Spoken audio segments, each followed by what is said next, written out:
Bienvenidos a una sesión más de este ciclo del Círculo Bastiat, destinado a analizar desde un punto de vista filosófico el tema de la libertad, en concreto de esto que yo llamo la esencia de la libertad, a partir de lo que escribí en el que es mi primer libro, publicado en 1988 por Editorial Minos, Libertad, Esencia y Existencia.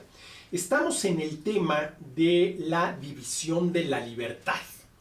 Si bien es cierto que la libertad es una, esta se manifiesta en muy distintos campos de la conducta humana, y en la sesión anterior vimos el tema de la libertad física, que consiste en la ausencia de ataduras materiales por parte de la naturaleza o del hombre mismo, en la libertad moral, que consiste en la adhesión voluntaria de los seres humanos al principio supremo de la moralidad, procure el bien y evite el mal, de la libertad legal, que consiste en la ausencia de coacción impuesta por la legislación positiva, por las leyes hechas por los seres humanos, y en la libertad psíquica, que para mí es la libertad humana en su sentido más profundo y propio, que a su vez se divide en libertad de pensamiento, libertad de expresión y libertad de acción. ¿Sí?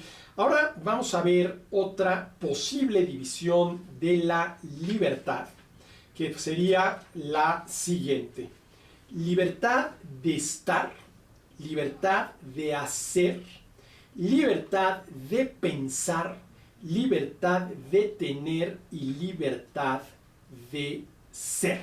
A ver, ¿en qué consistiría la libertad de estar? Que obviamente corresponde a la libertad física, pues en la posibilidad de intentar estar donde queremos estar. No en la posibilidad de estar donde queremos estar, sino en la posibilidad de intentar estar donde queremos estar sin que nadie de manera arbitraria nos lo prohíba. ¿Sí? Y de manera arbitraria supondría que alguien nos prohíbe intentar estar donde queremos estar sin que al intentarlo violemos derechos de terceros. ¿Sí? Libertad de estar. Luego, libertad para hacer, que corresponde a la libertad de acción. ¿Sí? Lo he dicho varias veces. Respetando los derechos de los demás y, muy importante, asumiendo el riesgo y la responsabilidad, haz lo que quieras. Libertad de estar, libertad de hacer. Libertad de pensar, que corresponde a una de las divisiones de la libertad psíquica que ya vimos en la sesión anterior. Libertad de tener, a la cual yo llamo libertad de posesión. Y por último, la libertad de ser, que de ahora en adelante llamaré libertad óntica. Libertad óntica. Entonces, libertad de estar, libertad de hacer, libertad de pensar, libertad de tener y libertad de ser. Todas ellas manifestaciones de una y solo una libertad, la única que tenemos los seres humanos, a partir de esta capacidad que tenemos para decidir y elegir. Para decidir y elegir. ¿Sí? Ahora, esta división de la libertad que acabo de presentar, libertad de estar, de hacer, de pensar, de tener y de ser, ¿sí? Esta división de la libertad implica necesariamente una jerarquización de las libertades que la componen. Jerarquización que debe hacerse en función no de las urgencias humanas, sino de la dignidad de la persona. Desde el punto de vista de la dignidad de la persona, debe ser la libertad óntica, la libertad de ser, la que lleve la batuta. Lo cual quiere decir que el estar, el hacer, el pensar y el tener deben supeditarse a las exigencias del ser. A ver, todos nosotros tenemos una existencia. Existimos. Y existimos como personas, lo cual quiere decir que tenemos la esencia propia de las personas, que compartimos con absolutamente cualquier otra persona. Esencia y existencia.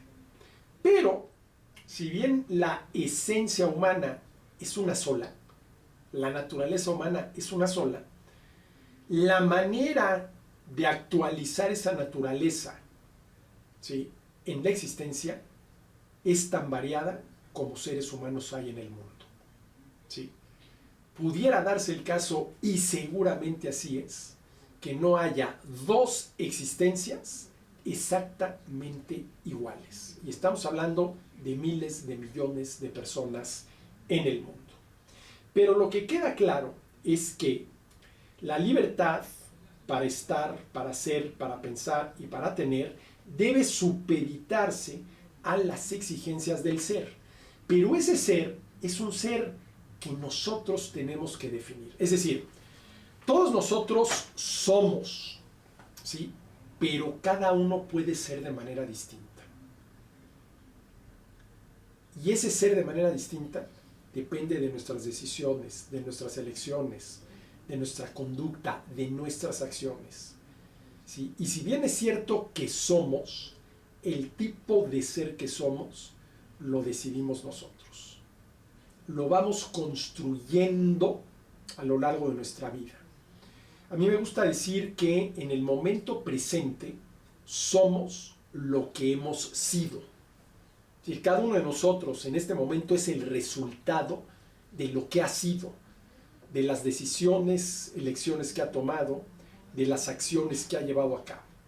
Entonces, en el momento presente somos lo que hemos sido, pero seremos de aquí en adelante lo que decidamos ser. Es decir, mientras haya vida, siempre existe la posibilidad de mejorar. Y esto tiene que ver con un hecho innegable. Los seres humanos no somos perfectos, pero somos perfectibles. Y esto quiere decir que mientras haya vida, existe la posibilidad de mejorar, lo cual no quiere decir que mejoremos, porque hombre, yo conozco muchos que van empeorando, ¿sí? Y van empeorando desde el punto de vista ético, ¿sí? No la decadencia natural, por ejemplo, del cuerpo y la mente, sino desde el punto de vista ético, ¿sí? Somos lo que hemos sido y seremos quienes decidamos ser. Quienes decidamos ser. La decisión más radical y por lo tanto el ejercicio más profundo de la libertad es aquella por la que decido lo que debo ser. Ojo, no lo que quiero ser, sino lo que debo ser. A ver, ¿qué tipo de persona debo ser? ¿Sí? Esta decisión que yo llamo óntica permite a la persona ser causa de sí misma, ¿sí? Y este decidir de la persona sobre su ser debe llevarse a cabo conforme al sentido que cada persona elija para sí. Que cada persona elija para sí. Solo yo puedo darle un sentido verdaderamente personal, como debe de ser, a mi vida. Nadie más lo puede decidir y elegir por mí. Es en este sentido que somos únicos e irreemplazables. Entonces, a ver, ya hablamos, ¿sí?, analizando este tema de la división de la libertad física, de la libertad moral, de la libertad legal y de la libertad psíquica, que a su vez se divide en libertad de pensamiento, de expresión y de acción. Ya hablamos, ¿sí?, en esta sesión de la libertad de estar, de la libertad de hacer, de la libertad de pensar, de la libertad de tener y de la libertad de ser, afirmando que aquí hay una jerarquización de las libertades y que la libertad, ¿sí?, de estar, hacer, pensar y tener debe supeditarse a las exigencias del ser. Y por último, una posible división más de la libertad es la que señala Carlos Llano en su muy interesante libro Las formas actuales de la libertad. Para terminar, escribo en mi libro, conviene dividir la libertad en la libertad de y la libertad para. La primera se logra a través de la liberación, ¿sí? La segunda se concreta por medio de la autodeterminación. Y liberación sin autodeterminación no puede conducir al hombre más que al nihilismo óntico, a la dispersión existencial, hacer agua en la corriente por haber dejado de ser, esto me salió muy poético, manantial. Manantial. Y a ver, aquí entre nosotros, más que poético, ahorita que lo leo, un tanto cuanto ridículo, debo de reconocerlo, ¿no? Pero bueno, a ver, liberación sin autodeterminación no pueden conducir al hombre más que al nihilismo óntico, a la dispersión existencial, a hacer agua en la corriente por haber dejado de ser manantial. A ver, lo que dice Carlos Llano es que la libertad tiene dos momentos. El primero es lo que él llama el momento de la liberación, libertad de, imaginen ustedes una persona que está encadenada y por lo tanto su libertad física de movimiento está sumamente limitada. No puede moverse más allá de los metros que le permiten las cadenas que lo tienen atado. Y logra, ¿sí?, zafarse de sus cadenas. ¿Sí? Logró la libertad ¿de qué? En este caso, de movimiento. Bueno, de acuerdo, ya no estás encadenado, ya te puedes mover, ya estás libre ¿de acuerdo? ¿Y para qué quieres esa libertad? ¿Hacia dónde te vas a mover? Y eso sería la libertad para. A ver, ya me liberé de mis cadenas. ¿Sí? Ahora, ¿para qué quiero esa libertad? Y el problema, dice Carlos Llano, es que una de las formas actuales de la libertad es el acento que se pone en la liberación. Me liberé de mis cadenas y una vez que me liberé de mis cadenas, me olvido de todo lo demás. Pues claro, ya soy libre. Sí, pero ¿libre para qué? ¿Libre para qué?